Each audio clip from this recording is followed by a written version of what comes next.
Disabilities is partnering with the Ohio Valley Educational Service Center.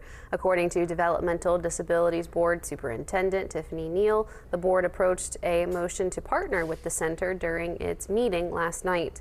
The Educational Service Center will provide educational resources to school-aged children at the Developmental Disability Board's Ewing school. The board was forced to reduce its own services after a levy to fund it failed last November. The board has also had to reduce some of its staff for its early intervention services for children 0 to 3.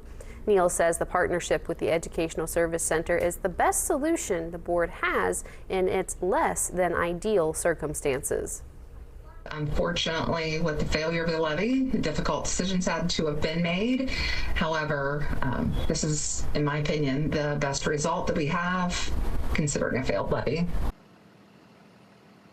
The board will have another levy before voters in the May primary. Neal says that levy is for 0.95 mils, which she says amounts Washington County residents paying $33.25 per $100,000 of assessed property value.